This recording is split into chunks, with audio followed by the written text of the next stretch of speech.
Marketing de influência e mídia online pautada por dados. Conhece esses termos? Bom, você já deve ter ouvido falar do marketing digital. Se não ouviu, com certeza já se deparou com ele em algum momento. Por exemplo, toda vez que você vê um anúncio na internet, assim, antes de um vídeo no YouTube ou em outras redes sociais, você está vendo um trabalho de marketing digital. O que você pode não saber é que tem grandes empresas por trás desses anúncios, atuando nesse segmento que só tem crescido nos últimos anos. E a gente vai conhecer um pouco mais desse mercado hoje.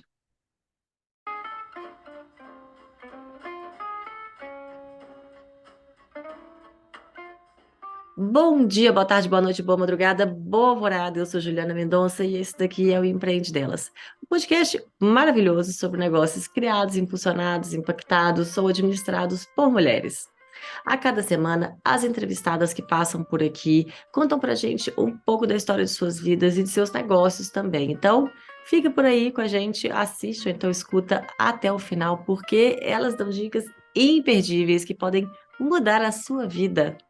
Agora, aproveita enquanto eu mando os meus recados aqui antes de começar esse bate-papo e já faz a inscrição aqui no canal. Deixa seu joinha, me conta nos comentários qual foi a sua parte favorita dessa conversa, ou então deixa uma dúvida, uma recomendação de entrevistada. Aceito sugestões, tá? Bom, para quem fica só no áudio, quero recomendar que você escute pela Aurelo, que é uma plataforma brasileira que apoia o meu trabalho e por onde você pode contribuir também para a manutenção e para o crescimento desse podcast. Depois dá uma olhadinha lá. E ainda quero deixar meu muito obrigada aos apoiadores, chuchuzinhos que dão aquela força no Apoia-se. Para saber o que é esse tal desse financiamento coletivo, clica no link que eu vou deixar aqui, assim, mais ou menos, e aproveita e já vai lá no site apoia.se/empreendedelas e deixa a sua contribuição também. E reforço o pedido de apoio para todos os produtores independentes como eu. Então, se você acompanha algum projeto, algum outro podcast, apoia, gente, apoia, porque isso faz uma diferença gigante para a gente. E sem maiores delongas, vamos à nossa entrevistada de hoje, Alexa Klamtak. Ela é jornalista e CEO da própria empresa de marketing digital. Ela trabalha com comunicação digital e marketing de influência há mais de 10 anos e viveu na prática as várias transformações da comunicação varejista da última década. Durante os seus anos de experiência, ela trabalhou com diversas marcas e fez parte do projeto O 100, da agência pública, vencedor do Prêmio Vladimir Herzog de Anistia e Direitos Humanos. Também já marcou presença no time de palestrantes do curso de Marketing Digital para a Moda, da ESPM, e atualmente é professora de pós-graduação de audiovisual do Instituto Infinet, do Rio de Janeiro, nas matérias de modelos de negócios e monetização e desenvolvimento de marcas de sucesso. Ela fundou a empresa aos 24 anos, grávida de 8 meses e em meio ao TCC da faculdade. A agência tem crescido cada vez mais e conta majoritariamente com mulheres e mães no time. Gente, Alexia é necessária nesse mundo. Mas agora eu vou deixar ela mesma contar essa história pra gente. Oi, Alexia, seja bem-vinda. Oi, obrigada, Ju. Um prazer estar aqui com você. Oh, o prazer é meu te receber. E aí, como é que tá? Obrigada. Tudo bem? Tudo ótimo. E com você? Tudo bem também. Melhor agora, mais tranquila. Te falei que estava na correria aqui, mas agora tá um momento de relaxamento, praticamente. Abração. Tá bom, então vamos começar, né? É bom, né? Vamos? Falando um Vamos? pouquinho mais de você. Então, por Vamos. favor, se apresente pra gente. Mas assim, começa falando, se definindo pra gente. Então, defina-se. Quem é Alexia Klamtak? Adorei esse nome. Nossa, obrigada. É difícil para mim me definir. Eu acho que eu não conseguiria me definir tipo, em uma palavra. Eu acho que é impossível me colocar dentro de uma única palavra. Eu sou uma pessoa, eu costumo dizer bold, porque eu gesticulo muito, a minha risada as pessoas identificam a metros de distância, elas sabem que eu estou no ambiente só pela minha risada. Tudo meu é intenso. Eu sou escorpiana e eu acho que eu tenho a intensidade da escorpiana. E aí, durante muito tempo, eu me defini como jornalista, porque sou formada em jornalismo, mas eu estou aprendendo a me redefinir, porque apesar do diploma de jornalista, não trabalho como jornalista e sim como empresária. E aí, uma vez que estamos falando sobre mulheres, eu acho que eu caio muito ali na síndrome da impostora. Então, tipo, será que eu sou mesmo empresária? Será que eu posso me definir como empresária? E eu sempre fico ali patinando nisso. E acho que o mais importante, mãe. Então, eu vou ali num lugar de mãe feminista que quer melhores condições de trabalho e lugares para mulheres. Acho que não consegui resumir. Sensacional. Sensacional. Adorei. Adorei, adorei. Mas então, conta um pouquinho mais pra gente, então, agora que você se definiu. Conta mais da sua história. Desde a sua formação, você já Bom, falou que é jornalista, mas assim, antes disso, sempre quis ser jornalista ou não? Como é que foi? não. Eu sempre quis trabalhar com moda, moda sempre foi a minha grande paixão. E moda não pelo olhar do consumo, e sim pelo olhar da arte, da história. Eu gosto muito de história. Então, eu cheguei ali no momento pré-faculdade, eu falei, vou fazer moda, mas eu falava, não sei desenhar, o que eu vou fazer na faculdade de moda, porque eu não quero a parte de desenho e tecidos, e não era bem isso que eu queria. Então, eu pensei em fazer história da arte. E a Ai, minha avó, que amo. foi. Amo Pois história é, da eu também, arte. mas não deu. A minha avó, que foi minha grande mentora de vida, minha grande inspiração, porque ela foi uma mulher muito à frente do tempo dela. Quando eu falei que eu queria fazer história da arte, ela falou: de jeito nenhum, você vai morrer de fome, eu não vou pagar essa faculdade para você fazer história da arte. Eu fiquei tipo, meu Deus, o que eu faço agora? E a minha avó era engenheira química, ela queria que eu fizesse engenharia química, mas assim, aí sim eu ia morrer de fome, porque eu não tinha a menor possibilidade. Então eu falei, bom, Se não fui fosse de pesquisando e fome, decidi de desgosto. de desgosto. E aí eu falei assim, bom, acho que eu posso fazer jornalismo, porque eu entendo o jornalismo como uma profissão híbrida.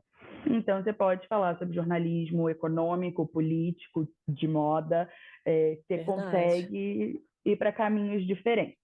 E aí minha avó topou, não muito satisfeita, mas ela topou. E eu entendo que o jornalismo, eu não trabalho como jornalista, nunca trabalhei numa redação, nunca tive essa experiência, e durante muito tempo eu ficava de novo na síndrome da impostora, tipo, ai, será que eu posso me definir como jornalista, me apresentar como jornalista, uma vez que nunca trabalhei como jornalista de redação? Mas eu acho que o jornalismo ele definiu os meus valores profissionais. Ele me trouxe a ética jornalística para o que eu faço no meu dia a dia. Então ele mudou o meu olhar sobre o mundo.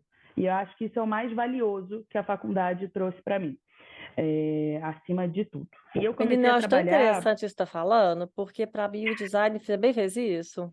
Porque eu já tinha viu? feito o curso de Direito, mas o Direito Aham, passei assim, ó, fez diferença nenhuma. só fui. Quando eu fiz o design, foi assim, gente, outro Eu acho que mundo.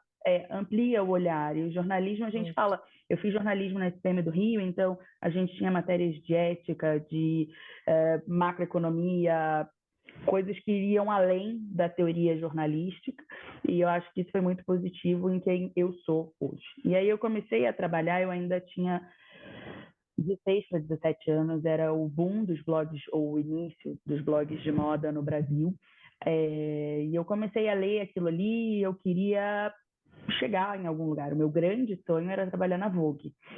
E aí, Hum, conversando com blogueiras de moda, que naquela época o blog ainda não era uma profissão, então eram jornalistas que tinham seus blogs ou estudantes que tinham os seus blogs, uma delas falou assim: abre o seu blog, comece a escrever, comece a se testar. Então eu fui lá, abri um blog, comecei a escrever, comecei a me testar, e o meu primeiro freela foi no Fashion Rio, e eu tinha 17 anos. Então eu comecei a trabalhar muito cedo, e óbvio que por uma questão de muito privilégio, não posso deixar, não olhar para isso, mas a minha preocupação naquele momento não era em ganhar dinheiro, e sim em ampliar o meu leque profissional, que eu tivesse experiências, que eu conseguisse chegar aos 25, 28 anos com algum grau à frente de competitividade com os meus pares. Então, eu comecei a experimentar coisas muito cedo, porque eu queria chegar a uma posição de destaque.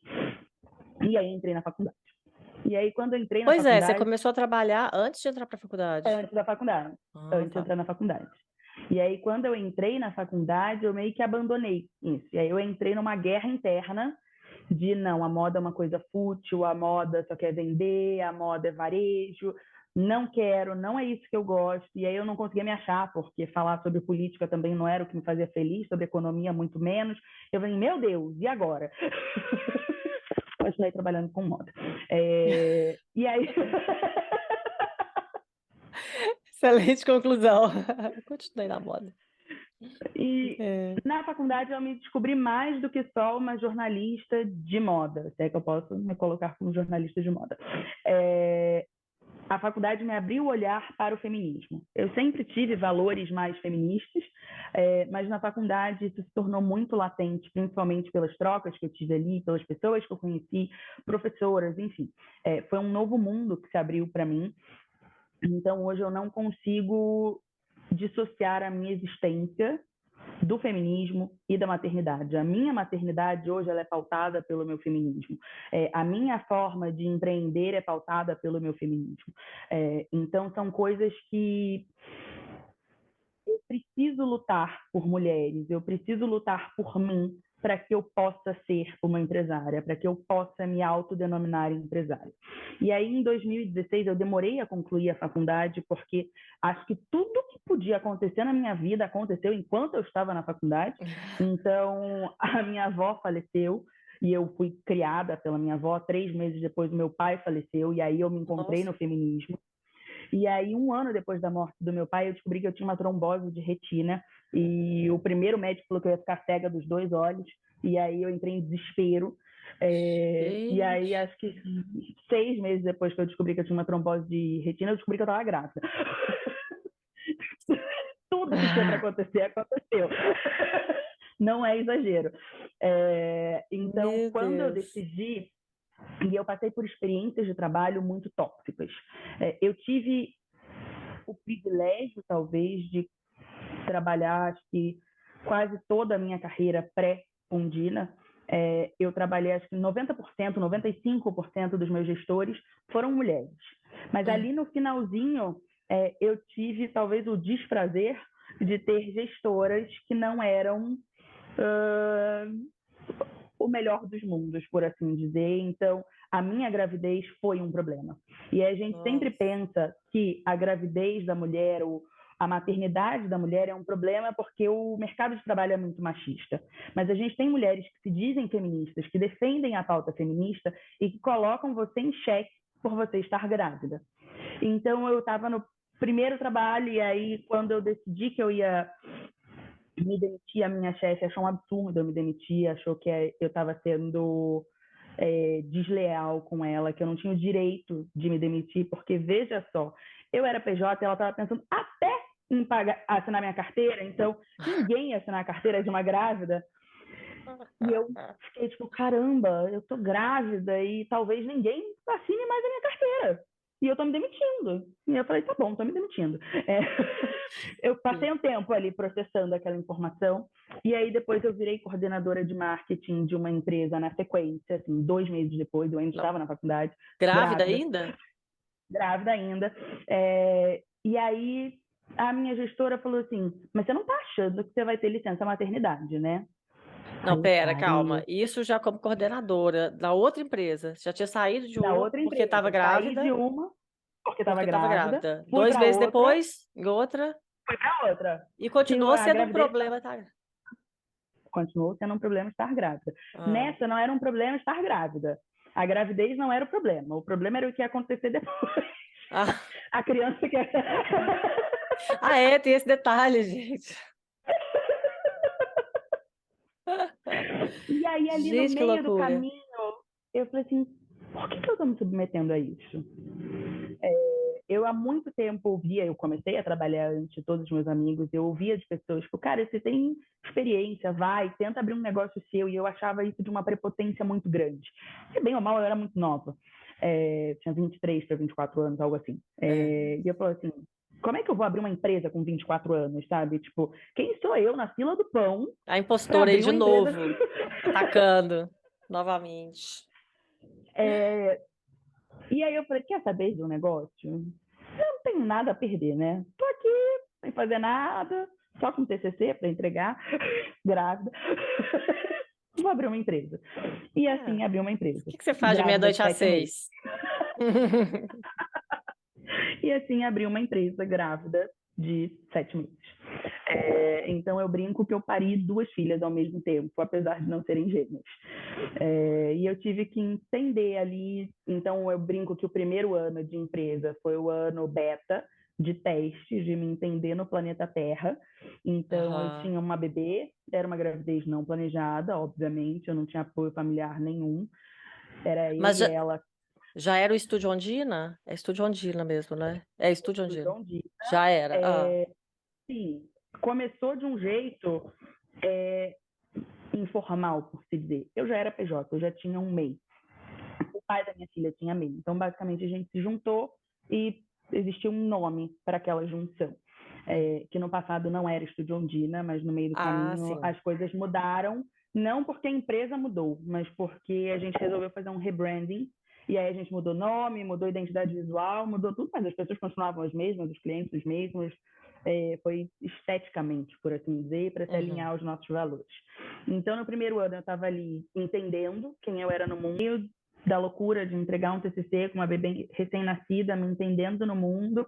O meu TCC era sobre feminismo, então era o que seria o meu ideal de uma revista de moda para mulheres.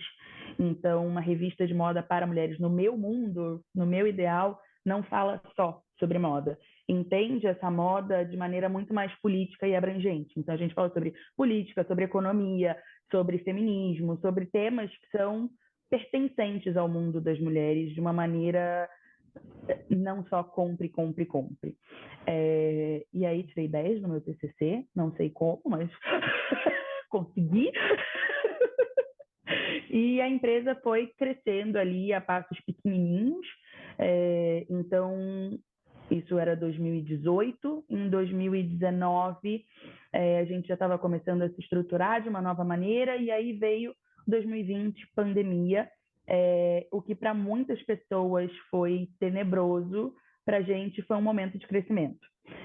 Acho que a gente teve muitas empresas de marketing digital nesse momento que cresceram. A gente tinha um boom do mercado de fato, porque uma vez que as lojas estavam todas fechadas, como é que as pessoas vão comprar, como é que a gente vai alcançar esses clientes? Mas para a gente não foi bem esse o caminho. Então a gente começou a ser reconhecido por marcas maiores, então a gente conquistou, acho que ali o nosso primeiro cliente grande em pandemia, que é a Arezzo. Então a gente começou a crescer, e aí eu lembro que as pessoas falavam assim, nossa, mas agora você atende Arezzo, você está num outro tamanho. E eu falo assim, não, eu atendo só Arezzo. De marca grande, né? A gente tinha outros clientes, mas nenhum chegava nem perto do que é o Aham. tamanho da Arezzo. Então eu falava assim, eu acho que para dizer que eu mudei de tamanho, eu preciso ter outros clientes de outro tamanho. Então vieram outros clientes de outro tamanho, e eu continuei dizendo que a gente era pequeno. E... Modesta, modesta. E aí, eu não diria que é modesta, eu diria que, de novo, é a síndrome da impostora. Ah, Então, ali, eu acho que tem umas 2 semanas em terapia, a minha psicóloga virou para mim e falou: Ali, eu tô vendo que você me fala sempre que a empresa é muito pequena, mas pelo que você me conta, não me parece ser uma empresa pequena, pelo que você traz para terapia. Eu fiquei tipo, talvez vou realmente a gente não pensar a seja tão respeito. pequena.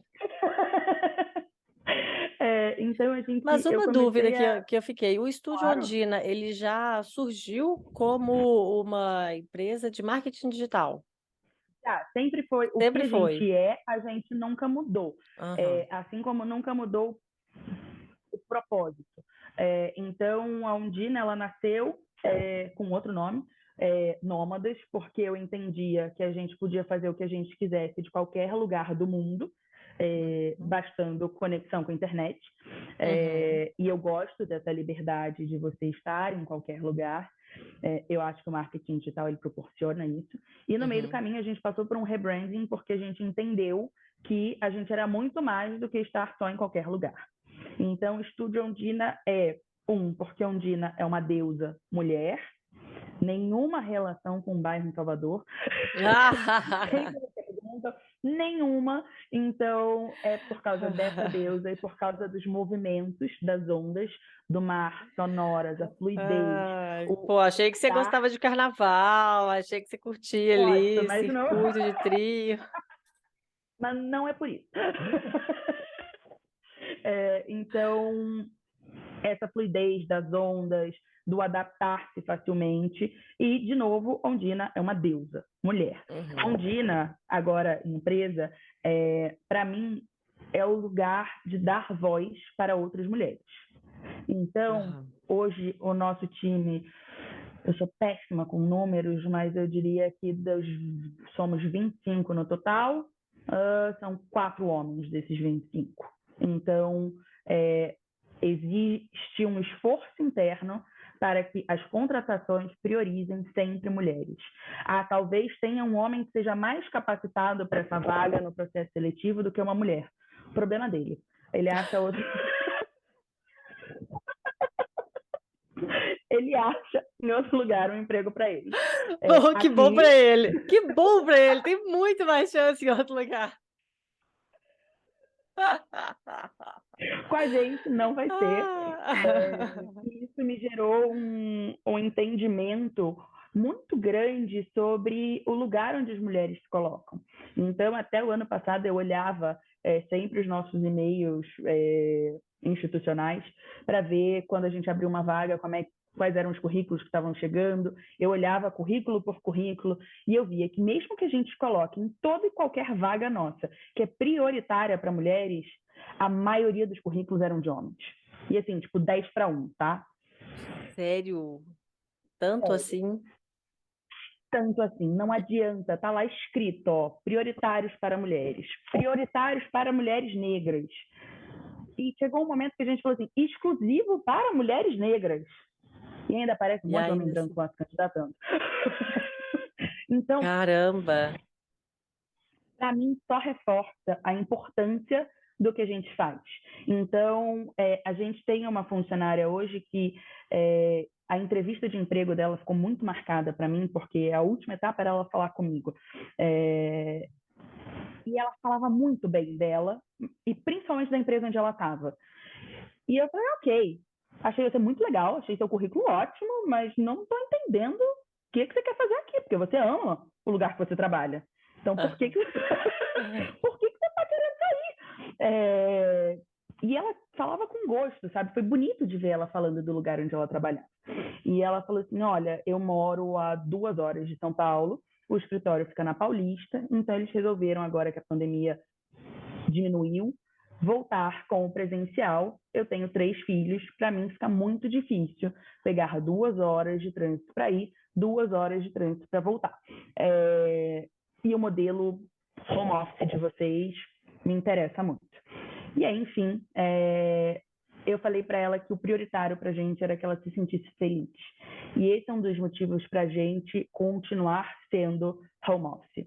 E as pessoas me questionam sempre, desde que a gente era desse tamaninho, eu e o meu sócio, o pai da minha filha, naquele momento, por que vocês não têm um escritório? E eu falo, primeiro, porque um escritório é um custo muito grande. Segundo, por que eu preciso ter um escritório? E hoje eu vou além. O trabalho que eu faço, que o meu time faz, não cabe dentro de uma caixinha de tijolos. Não é isso que vai determinar a qualidade do nosso trabalho. E sim, a forma como essas pessoas estão se sentindo. Então, essa funcionária que mora a 2 horas de São Paulo e que ficou muito mais feliz, porque ela pode dormir um pouco mais. mais ou menos. São 3 filhos.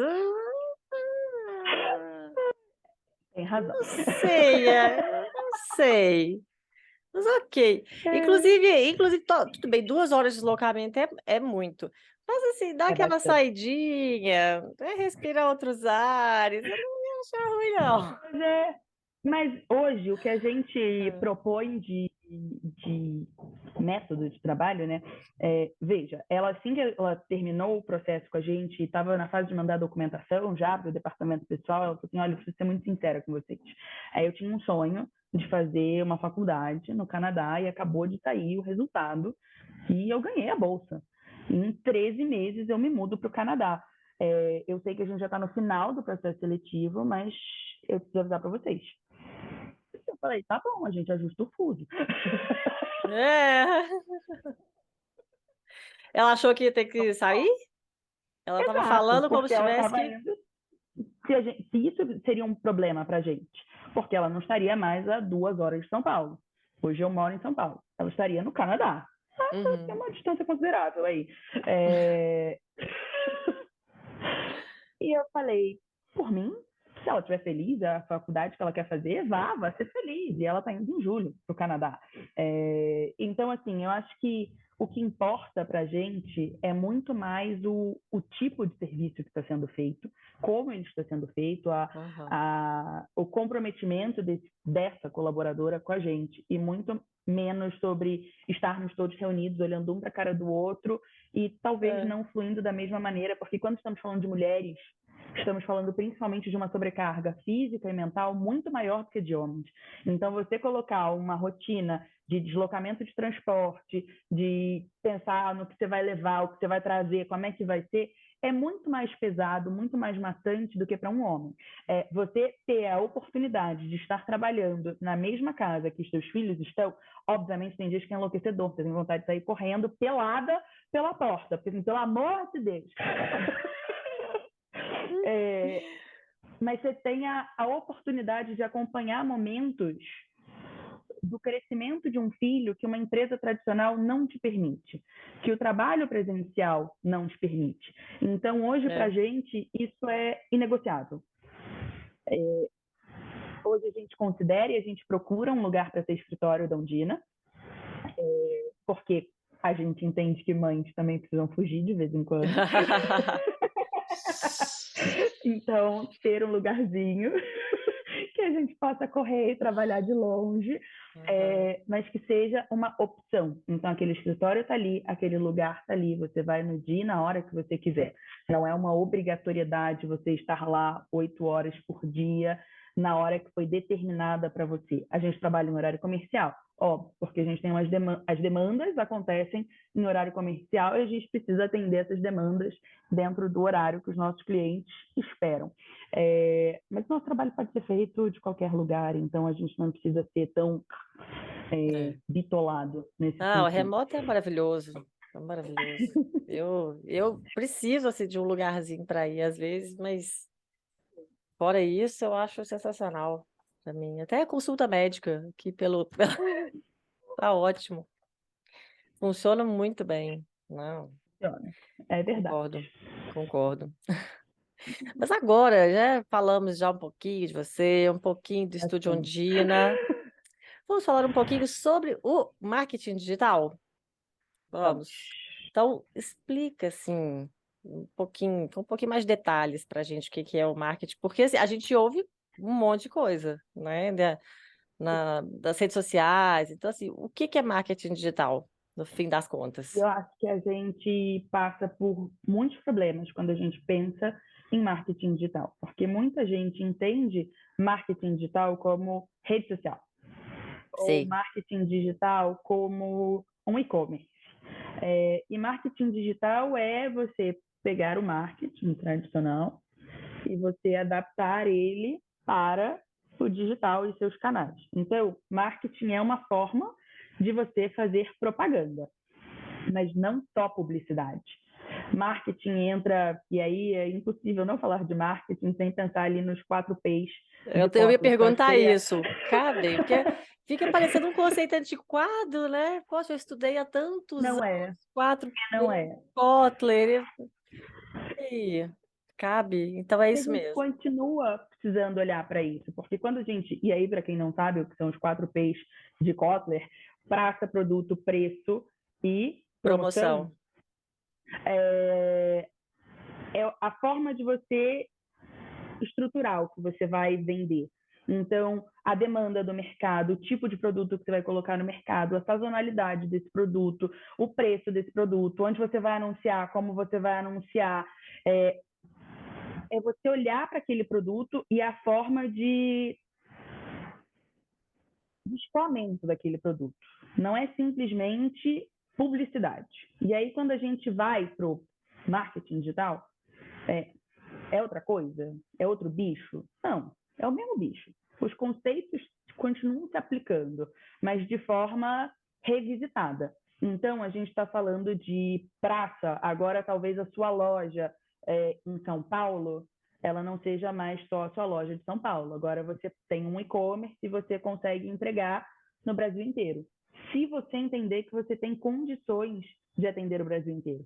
Porque senão você precisa delimitar a sua região de entrega. Porque talvez você não tenha condições de atender o Brasil inteiro pelo seu tipo de produto, pelo seu tipo de negócio.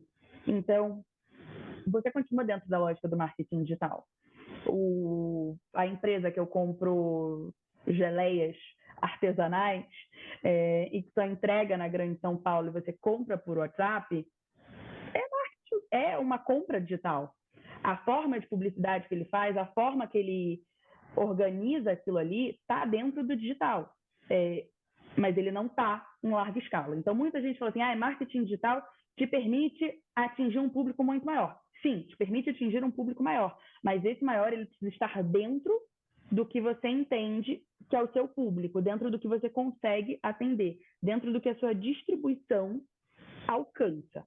E aí, quando a gente vai olhando esse construir de marketing digital, muita gente acha que é chegar lá, abrir um perfil no Instagram, estou fazendo marketing digital, vou postar qualquer coisa, porque Ou eu então fazer preciso... curso online. Vou fazer curso Criar um online. curso online e oferecer online para as pessoas. Aí. E aí você vai abrir o seu perfil no Instagram, eu tenho aquele perfil no Instagram, eu preciso postar. Mas o que você vai postar? Como você vai postar? Existe uma inteligência aí por trás, estudos que são feitos para você conseguir definir a sua presença no digital. Você tem um e-commerce? Ou você não tem um e-commerce? Se você tem um e-commerce, você tem um catálogo de produtos associado ao Instagram, que a pessoa pode clicar ali no seu produto? Não, talvez você não tenha o e-commerce, mas você vende pelo Instagram. Então, você está anunciando no Instagram e talvez você feche essa compra por DM ou por WhatsApp. Como é que você está estruturando esse negócio? Se você tem E aí tem a informalidade muito grande do digital, de achar que, então eu tenho uma lojinha no Instagram e aí eu vendo umas coisas ali, mas eu não preciso emitir nota fiscal, eu não preciso de um CNPJ. Você está fazendo comércio. Se você está fazendo comércio, você precisa se profissionalizar. Você precisa entender o que você está fazendo. Não é só você chegar numa rede social. A rede social é que nem um jornal. Assim, fazendo um paralelo tosco. É um veículo de comunicação. Então, assim, não é só você chegar ali, joga qualquer coisa e deixa que Deus leva. Não vai acontecer. Você precisa ter uma estratégia, você precisa saber com quem você está se comunicando. Você não pode ter uma estratégia de social se você não tem uma estratégia de marca. Você não pode ter uma comunicação para social que difere da sua comunicação de marca. Então, é a mesma coisa. Então, você está vendendo na sua loja em São Paulo e você tem um canal digital de comunicação, a comunicação precisa ser a mesma. O tom de voz de marca precisa ser a mesma. A persona talvez mude, mas você ainda é a mesma marca. Você ainda precisa se comunicar do mesmo jeito. E o marketing digital nada mais é do que essa propaganda online. Tudo precisa... Então, marketing digital é tráfego pago. Não é tráfego pago, não é mídia online. E tráfego pago é um termo que eu tenho vontade de jogar no lixo. As pessoas entendem mídia online como tráfego pago. E fórmula do sucesso, e 6 em 7, e fique milionário em um dia. Ninguém vai ficar milionário em um dia. Você não sabe, de repente, acerta uns numerozinhos aí na loto, vai saber. Aí tudo bem. E aí eu sempre digo, se tráfego pago, se o 6 em 7 fosse essa coisa tão eficiente de Nem sei o que é caramba, 6 em 7. Continua assim, vai bem. É basicamente você fazer, Não, não basicamente tô fazer zoando, são seis, 6 de 7, seis 7 dígitos dias. em 7 dias. Aham. É, se essa pessoa estivesse fazendo 6 dígitos em 7 dias, com tráfego pago, ela não estaria vendendo cursos na internet. O 6 em 7 ela faz vendendo curso, mas ela não está tendo profundidade sobre aquilo. Então a gente começa a ter um monte de profissionais, ou ditos profissionais, que se acham entendidos em uma coisa, mas que não entendem. E aí a gente tem uma precarização do serviço, porque tem muitas pessoas achando que sabem, sem saber, porque marketing digital é algo extremamente complexo e que exige muito estudo, que tem uma série de variáveis, e tráfego pago é um negocinho assim, ó, dentro de mídia online. E mídia online exige uma estratégia, assim como mídia offline. Antes a gente anunciava no jornal, na revista, no outdoor, no buzzdoor, e hoje a gente está anunciando no Google, no Facebook, no Instagram, no TikTok, no YouTube, nos anúncios que aparecem aqui quando a gente não quer, e a gente só quer ter um vídeo, ou no meio do vídeo. Então existem muitas formas de fazer mídia online, de fazer marketing digital. Não é uma coisa, é um universo de possibilidades dentro da comunicação de marca, dentro de uma lógica de divulgar essa marca, o propósito dessa marca, ou aumentar o awareness dessa marca, ou são formas de você botar essa marca para o mundo, mas não é uma forma, não é uma coisa, é um Entendi. conjunto de coisas. Você pensar, então, o marketing, por exemplo, como é que chama? Marketing de conteúdo, e-mail marketing, são Sim, formas de marketing digital também. digital.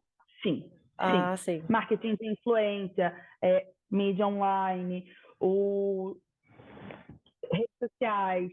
Então, e aí, quando a gente vai para marketing de conteúdo, abre-se um leque de possibilidades, porque aí você tem inbound, SEO, um zilhão de termos e especializações dentro de marketing de conteúdo, que é só um Uhum. pedacinho do marketing digital. Então, cada pedacinho ali do marketing digital possibilita uma infinidade de estudos para que você consiga fazer aquilo bem.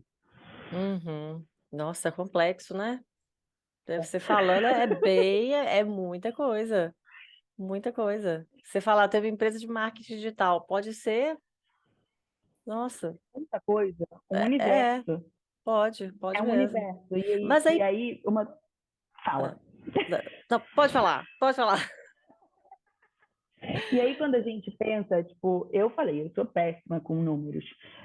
E a gente que é de humanas e vai trabalhar com marketing, com publicidade, costuma ter essa máxima de odeio números. Não bote um Excel na minha frente. Mas hoje, o profissional de marketing digital, de comunicação, de publicidade, o termo que ele quiser dar para isso, ele precisa entender de números, ele precisa entender de um Excel, ainda que seja básico. Eu diria que o Excel é tipo a ferramenta fundamental para quem está entrando no mercado de comunicação agora, porque você precisa entender fórmulas e a taxa de engajamento, a taxa de conversão, quanto aumentou, quanto diminuiu. Você precisa entender sobre números, porque você precisa mensurar o que você está fazendo. Você só mensura com números, com objetivos, com metas. E aí, quando você tem essas metas, você precisa cumprir, saber quanto falta, quanto passou, quanto não foi. Você precisa dos números para direcionar o seu trabalho dentro do marketing digital. Então, o marketing ele trouxe digital, ele trouxe um conhecimento sobre o negócio muito maior. Ele te permite entender muito mais o que você está fazendo, o que está funcionando e o que não está funcionando. Se você bota um outdoor, você sabe que na Rebouças, você sabe que quem passou pela Rebouças talvez tenha visto seu outdoor. Mas você não sabe se ele foi mais visto por homens, por mulheres, de que idade. O marketing digital te permite isso. Você tem informações quantitativas sobre o seu negócio. Então, eu acho que essa seria o maior ganho do marketing digital em comparação com o marketing tradicional. Não é só você conseguir alcançar mais públicos, você conseguir atingir qualquer um, porque fica uma coisa muito vaga. O seu negócio não é para qualquer um, a sua distribuição não é para qualquer um com a mesma qualidade, mas você pode mensurar o seu negócio, você consegue trabalhar quantitativamente muito melhor com o seu negócio e possibilitar um crescimento muito mais saudável se ele for bem planejado. Boa. Mas então, qualquer empresa, então, pode se beneficiar do marketing digital. Sim, desde que é ajustada aos objetivos daquela empresa. Ah, um advogado faz sentido ele ter uma estratégia de marketing digital? Sim. A gente vive numa era em que as pessoas procuram pelas coisas no Google. Então, é importante que você tenha uma estratégia ali pensada para o mecanismo de busca do Google. Ah, mas eu tenho que fazer um vídeo no TikTok? Olha, Tem que fazer dancinha? depende. Tem que fazer Não, dancinha eu dancinha? diria que não. Poxa, eu estava preparando minha coreografia aqui. Caramba, tô querendo planejar a minha entrada no TikTok. Mas você pode falar sobre empreendedorismo feminino dentro da linguagem que faz sentido para o seu público no TikTok, se o seu público estiver no TikTok. Então, Pois é, entender isso. É entender onde que o público tá, né? onde o público está e qual é a rede social que o seu público usa. Então, se a gente pensar no Pinterest, que é uma rede social muito visual, talvez ela não seja o melhor lugar para você divulgar sobre o seu escritório de advocacia. Mas talvez se você está ali divulgando um curso sobre como estudar para concursos e você começa a postar gráficos e coisas que podem ser úteis, como apoio para pessoas que estão procurando informações desse tipo, talvez o Pinterest funcione. Se você quer falar sobre empreendedorismo feminino, talvez você encontre ali no TikTok uma forma de falar sobre isso que faça sentido para aquela rede social. E aí eu acho que com tantas redes sociais nos rondando e todo dia surgindo uma nova e morre uma, nasce outra, a taxa de natalidade é esquisita. Eu acho que é importante a gente. Adorei a taxa de natalidade. Eu acho que é importante a gente entender muito sobre o nosso negócio. O que faz sentido para o meu negócio, para o meu público, com quem eu quero me comunicar. Uma vez que eu sei com quem eu quero me comunicar, aí eu preciso estudar as redes sociais para saber aonde eu vou me inserir. Então, onde está o meu público? Eu já sei qual é o meu público. Então, onde é que está esse público? Aí eu vou estudar o TikTok. E qual é o público do TikTok? O que o público do TikTok mais procura? O que o público do YouTube mais procura? Qual é a diferença dessa rede social para aquela rede social? O que faz mais sentido para o tipo de conteúdo que eu quero produzir? E aí eu defino os canais onde eu vou estabelecer a comunicação da minha marca. Mas a gente precisa lembrar que redes sociais, elas são redes proprietárias de empresas.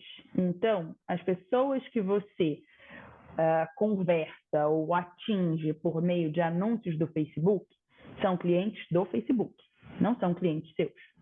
As pessoas que você atinge no TikTok são clientes do TikTok, não são clientes seus.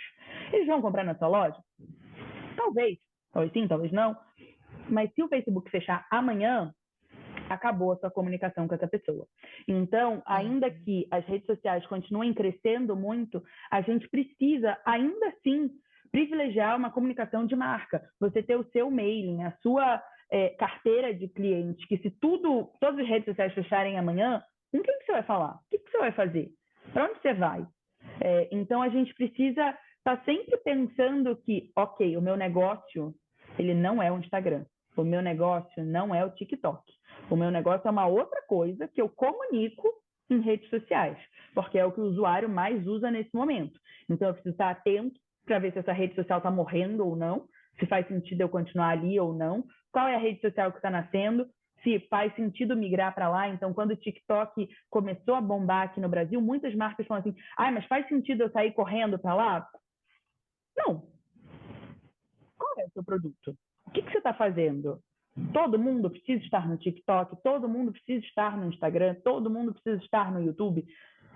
Não, é impossível você estar com a mesma qualidade em todas as redes sociais sem ter um budget de marketing enorme e uma equipe enorme. Senão você vai acabar prejudicando um canal ou outro e você não vai conseguir se comunicar com a mesma qualidade de eficiência. E a gente precisa de eficiência, porque se você não tem qualidade, você está só jogando dinheiro fora. E esse dinheiro você podia estar investindo em uma coisa que seria mais rentável para você, ainda que dentro do universo do marketing digital. É. E se você não comunica bem o seu negócio também, né? Isso é péssimo É péssimo. para a imagem do negócio como um todo, Sim, não é? sim, sim. Nossa, que coisa complicada, gente. Ah, meu Deus. Achei que eu ia sair dessa entrevista com todas as respostas dos meus problemas.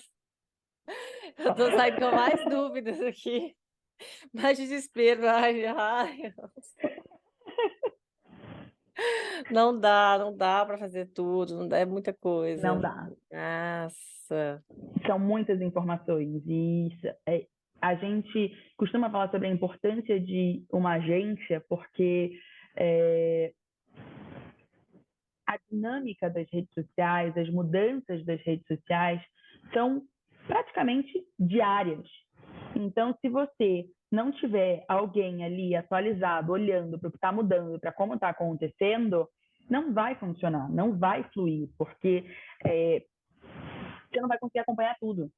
E às vezes a plataforma muda a forma de anunciar, o que funciona mais, e as informações vão se perdendo, porque as pessoas vão querendo lucrar em cima de cada informação nova. Então, quando o Instagram anunciou que ia priorizar vídeos, principalmente olhando para a concorrência, porque o TikTok estava crescendo muito, as pessoas falaram assim, não posta mais fotos. Tipo, calma, ele falou que ele vai priorizar. Ele não falou que ele vai cancelar as fotos e É. ninguém mais vai poder postar fotos, ou que o alcance das fotos vai tipo, acabar. Não, ele vai ser reduzido? Vai, bastante. Mas aí você precisa pensar no conteúdo que você está postando. Faz sentido? Se faz sentido, ele vai ganhar alguma relevância ali dentro. Uhum. É, até porque essa questão da foto, se for pensar bem, né? Se continuar lá, você está fazendo uma coisa que nem pouca gente vai estar fazendo. Já que Sim, todo mundo foi para sim, o vídeo, já está fazendo diferença. sim. É verdade. Nossa, muita coisa, viu? Agora acabou comigo aqui. Vou pensar então em perspectiva para frente. Você já está falando aí de o que que vai ser, vai ter uma rede, Vamos. não vai ter, o que que vai Eu acontecer. acho que a Então, o gente sempre vai ter que que você diria, Edu? redes sociais. Você acha que agora sempre Ou vai ter? Ninguém... Não, mas pega o Instagram, por exemplo. Ele tem muito tempo já que ele está aí ele tem muito forte. tempo e a maioria a maioria não. Muitos estudos dizem que o Instagram está morrendo, que a Meta está morrendo. Então, Meta, a empresa, Facebook, Instagram, WhatsApp, enfim, e que é o fim deles. Porque existe uma lógica ali dentro da Meta, como empresa, de lucrar. E a gente está falando sobre pessoas que estão procurando lugares para relaxar. As comunidades do Orkut, vamos lembrar do Orkut, eram sobre diversão. Era você trocar com pessoas, conhecer pessoas. Então, a rede social que não olha para o usuário e olha só para o lucro, ela tem um fim, porque o Hum. usuário cansa dela. E ninguém tem dinheiro infinito para comprar tudo que o Facebook anuncia para um pobre ser humano. Então, você uma hora cansa da quantidade de anúncios que você está vendo. Você quer relaxar. Você quer ter uma experiência diferente, você quer entretenimento. Então, a gente está vivendo cada vez mais a era do entretenimento. E é por isso que as pessoas falam tanto em entretenimento e no crescimento do TikTok por causa do entretenimento. As dancinhas, porque você tem que dançar no TikTok e é isso que vai fazer viralizar? Não. A dancinha é só o entretenimento para alguém que parou para ver, caraca, como é que essa pessoa fez isso aí? É uma vida que é mais Verdade. real, é mais próxima, porque o Instagram, de repente, virou a imagem bonita. Então, a sua vida é perfeita no Instagram. As fotos são maravilhosas, cheias de filtro, FaceTune, a vida é perfeita, o seu filho está sempre sorrindo, você não está descabelada jamais. Você não tem problemas. No Instagram, ninguém tem problemas. Tá todo mundo vivendo a vida dos sonhos. e todo mundo saturou disso, principalmente depois de uma pandemia que matou milhões de pessoas. Então, quando a gente vai para o TikTok, a gente está falando sobre autenticidade. Não é sobre a dancinha. É sobre permitir ser quem você é. E é isso que faz viralizar. É a autenticidade, a originalidade do conteúdo. É você criar sob uma ótica do que as pessoas querem ver para passar o tempo. O TikTok tem uma taxa de retenção de usuário dentro da plataforma enorme. Por isso, porque a pessoa vai só passando assim, ó, o dedo, de repente ela tá horas ali dentro, ela nem sabe. Ela não sabe, tipo, sei lá, o quanto a bolsa de valores subiu agora. Mas talvez ela tenha aprendido hacks para o iPhone. Então, o que você faz quando cai a água no seu celular, como é que você faz seu iPhone carregar de um jeito diferente, como cozinhar um arroz, como uma amiga minha fez uma fantasia de carnaval fantástica.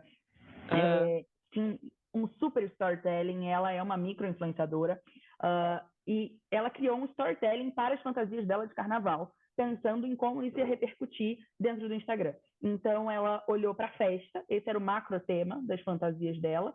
Um dia ela foi de bolo, no outro ela foi de brigadeiro, no outro ela foi de presente.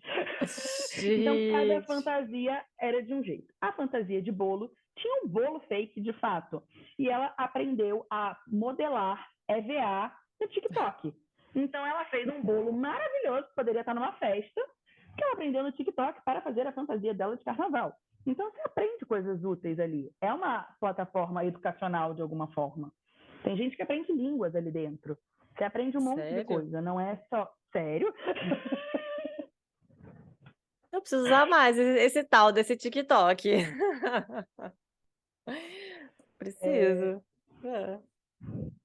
Então, eu acho que é a possibilidade da gente, primeiro, a gente olhar para as redes sociais sem preconceitos. Então, o TikTok, as pessoas olhavam para ele como a rede social dos adolescentes, a rede social dos jovens, e o TikTok, ele nasceu de um rebranding dentro da ByteDance. Era um outro aplicativo, se eu não me engano, o nome dele era Musical.ly, que falava, era basicamente para adolescentes. Aí ficou era muito infantil. O Musical.ly é o TikTok? E aí, como tá Menina! vendo? E aí, como eles tinham um público muito teen e eles queriam atingir pessoas mais velhas, eles renasceram como TikTok. Olha só. Estou impressionada até agora com essa informação. Musical.ly. Então, você tem um monte de pessoas ali, 30 a mais, 40 a mais, 50 a mais. Não tem só pessoas de 14 anos. Então, talvez o seu público esteja no TikTok, esteja querendo aprender alguma coisa diferente, esteja querendo informações. A quantidade de perfis sobre viagens é enorme. E imagens reais de viagens. Você descobre novas possibilidades, como arrumar a sua mala, sei lá, coisas que você vai aprendendo no TikTok e que vira uma forma de comunicação mais rápida, porque o TikTok são vídeos curtos, que você faz sem uma grande beleza, parece que é simples, mas enfim, exige um grande aprendizado ali de edição, de entender como é o ângulo, o que funciona. Nossa, eu não falo que mais nada é simples em rede social. Depois eu comecei, nada é simples, gente. Nada é simples. Nada. Até se tem muita cara de simples, de tocado, de feito de qualquer jeito. Horas. Pode ter certeza que não é. Pode ter certeza. Então a gente olha parecendo que é uma coisa idiota, mas aquele vídeo idiota, às vezes de 15 segundos, demorou 4 horas para ser feito, e sei lá quantas horas pensando num roteiro. Então, não é simples. E aí, quando a gente olha para a comunicação, o que o TikTok traz sobre o consumidor, sobre o usuário? Que as pessoas querem um pouco mais de simplicidade, um pouco mais de vida real. É saber o que está acontecendo, de fato. É sentimento, é calorzinho, sabe? Porque quando você vê o cara meio tosco no TikTok, cara, talvez você seja meio tosco também. Você tem o seu momento. Você tem o seu momento ali que você tá, tipo, jogado no sofá de casa, descabelado, e com um pote de sorvete na mão e o pijama furado. Não é a imagem Tem a parte da bonita do Instagram. identificação, né? Então, é um novo universo, sabe? Porque as pessoas cansaram. até que ponto faz sentido só comprar, só imagem bonita, quando a gente tem tantos problemas acontecendo no mundo? E aí, se a gente pensa em redes sociais, eu acho que, puxando aqui para o que a gente estava falando, olha que legal a gente ter um podcast que fala sobre empreendedorismo feminino e que trata sobre temas diferentes. Então, quando a gente está falando de um universo feminino que há 15 anos atrás e 20 anos atrás se resumia a revistas voltadas para mulheres, hoje e que não falariam sobre finanças, não falariam sobre marketing, mercado de trabalho, era sempre a mulher numa posição inferiorizada. Eu acho que quando a gente vem para as redes sociais, e esse aqui desgarrando um pouco do marketing digital e falando especificamente de redes sociais, eu acho que é a possibilidade de dar voz para quem antes não tinha voz. Então, a gente começou a discutir muito sobre racismo, pautas raciais, da desigualdade, de diversidade pós-redes sociais, porque a gente começou a ter essas pessoas ganhando lugar de voz, sendo impulsionadas. A gente vê mulheres falando mais. Então, o feminismo, a maternidade, emprego, tantas coisas que antes a gente não discutia e pareciam que não existiam, elas só não eram faladas, porque a gente tinha uma lógica de comunicação predominante guiada por homens héteros brancos. Então a mulher ela se perdia ali no meio do caminho. As pessoas negras dentro de um grupo LGBTQIA+, tantas coisas, pessoas com deficiências, tantas coisas, doenças, que a gente não coloca. Então, tipo, a pessoa ela tem uma deficiência, ou ela tem uma doença XPTO, aí ela não pode trabalhar, ela é incapacitada. Talvez não, seja só desconhecimento, porque a gente estava dentro de uma lógica de comunicação que incapacitava todo mundo diferente dos homens brancos. Então, quando a gente tem redes sociais e que qualquer um passa a ser mensageiro e não só receptor, a gente muda a lógica de comunicação do mundo. Porque antes a gente tinha as grandes corporações mandando mensagem e todo mundo recebendo aqui, ó, parado. Só recebendo, um bando de parasita recebendo informação. E como se isso não afetasse a vida das pessoas. E agora, a pessoa, o meu vizinho, ele pode ter um canal no YouTube que ele quer, para falar do que ele quer, a hora que ele quer, e tá tudo bem. Ninguém tem nada a ver com isso. Ninguém pode julgar ele pelo que ele está fazendo. E aí eu acho que as redes sociais, elas podem e são uma ferramenta de emancipação. Então, a gente pode ver mulheres que estão em situações diversas e que se sentem presas a uma realidade, seja de uma maternidade pesada, uma falta de emprego, uma nova forma de empreender porque está precisando ganhar um dinheiro extra. As redes sociais, elas possibilitam isso, elas mudam as narrativas. A gente estava comentando antes sobre o conflito que acontece lá na Europa há um ano e que ficou conhecido na mídia internacional como TikTok. E por que esse nome? Porque civis querendo burlar a censura da imprensa e da população por políticos pegaram seus celulares e foram para as ruas mostrar o que estava acontecendo. Isso é ótimo porque a gente conseguiu furar uma bolha e quem está fora daquilo ali conseguiu entender o que estava acontecendo. Por outro lado, é péssimo, porque o jornalismo ele acontece por pessoas que estudam e se formam para ser jornalistas por um motivo. Então, você tem um filtro ali do que você pode ou não mostrar para a população. De repente, as pessoas estavam vendo cenas que não estavam preparadas para ver, porque a gente está falando dos horrores de um conflito. Então, as redes sociais elas permitem isso. Que um conflito que era aqui ganha uma proporção mundial não só pela parte bélica da coisa ou econômica da coisa, mas porque as pessoas agora elas sentem o que está acontecendo ali. Elas conseguem ver os horrores do que está acontecendo e se comover, se emocionar, querer fazer uma doação, uma vaquinha, alguma coisa que tem doações de água, que mude o que está acontecendo ali. A gente vê o que aconteceu agora no litoral norte de São Paulo, com os deslizamentos, e a gente vê a movimentação da internet para conseguir ajudar essas pessoas. Então, doações, colchões, roupas, alimentos, tudo que aquelas pessoas precisam para que elas possam reerguer as suas vidas. Então, elas poderiam estar fadadas a um fim que dependesse apenas de empresas e grandes corporações e do governo, e que o auxílio talvez fosse bem menor e com bem menos pressão da população, mas agora a população pode ir para as redes sociais, a população pode pressionar os governos, a população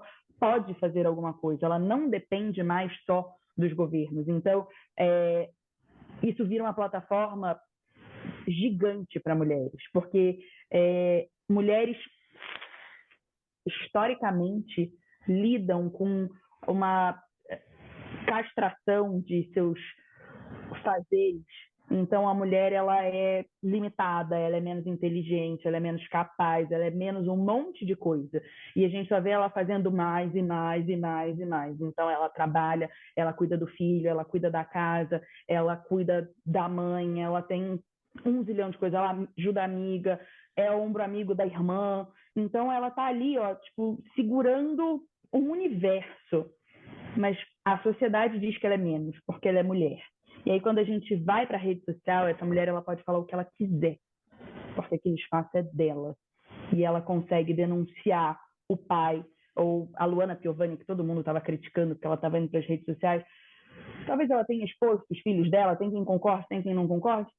Sim, mas ela conseguiu o objetivo dela, que era incomodar aquele cara que não queria pagar a pensão dos filhos e fazer ele pagar. Então, ela conseguiu virar uma lógica ali, ela conseguiu antecipar e falar assim, olha, aqui onde eu estou morando, em Portugal, o governo é muito machista, vão tentar me calar. E aí outras mulheres se uniram e falaram assim, a gente fala por você.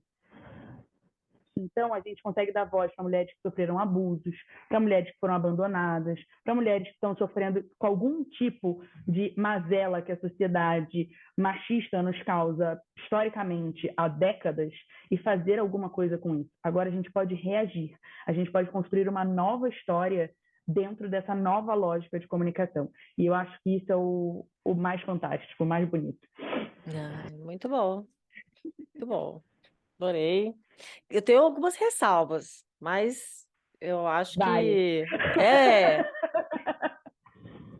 não Não dá, né? teríamos Tudo, tempo tudo para tem o falar de lado todas. bom e o lado ruim, tudo. Sempre, Mas sempre. realmente essa questão de dar voz, eu acho que é só ver a gente aqui, ó, conversando, o negócio vai e é isso aí, né?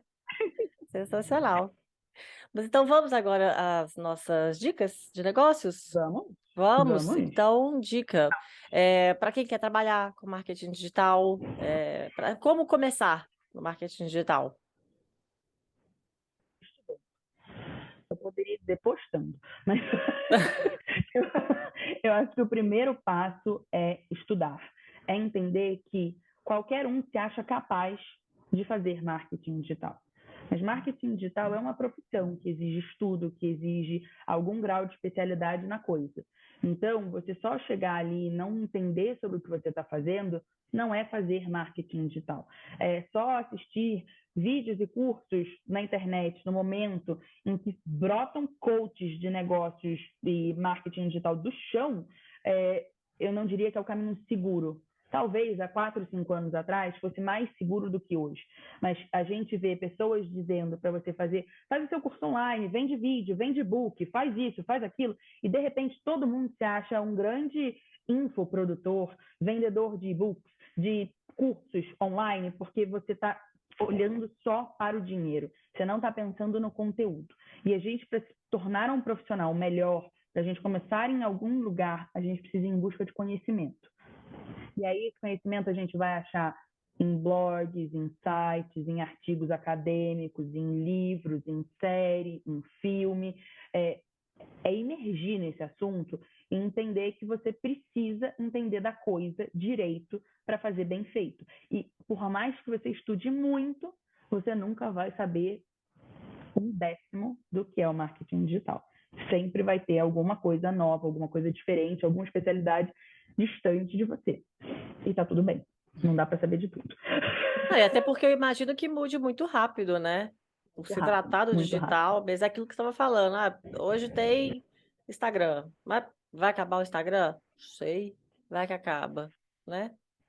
Pois é. Exato. Não dá para saber, não dá para saber. Não. Agora vamos de dica cultural, então, para quem está ouvindo a gente. Aí pode ser, ó, filme, série, livro, música, Difícil. um videozinho do TikTok. Alguma coisa que te inspira, assim, te inspirou, você acha que pode inspirar quem está escutando agora?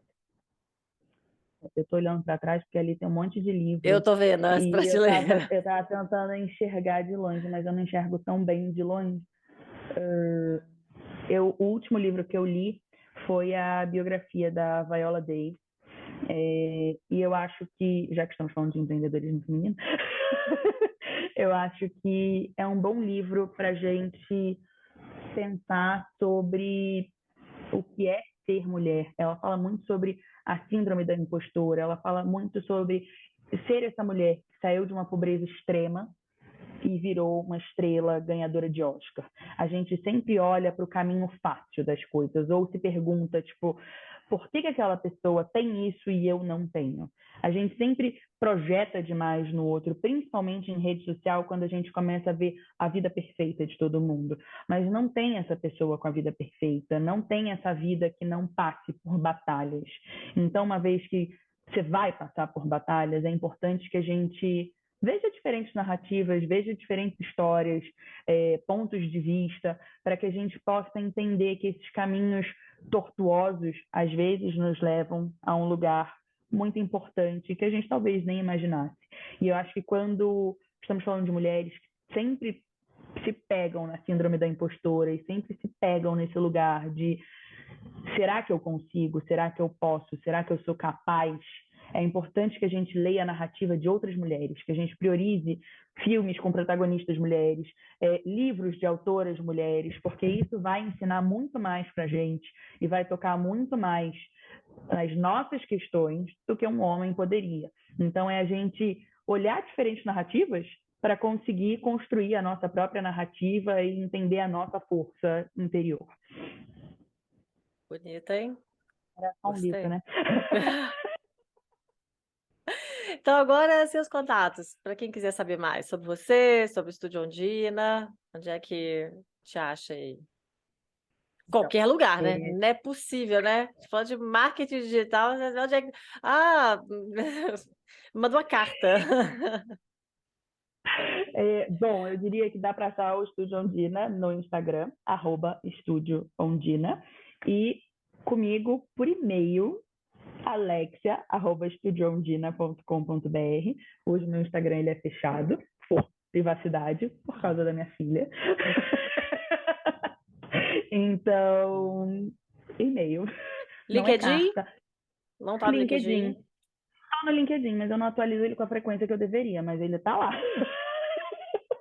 Não, mas se quiser Porque entrar em a mãe contato com você, que dá pode entrar em por lá, contato, dá? pode entrar em contato. Daí eu respondo, eu vejo as mensagens, eu vejo tudo. E o Não dou e-mail conta de qual tantas é? coisas. Alexia@estudioondina.com.br com Ah, 2 O's. Estúdio Ondina. E estúdio com E, não estúdio sem E.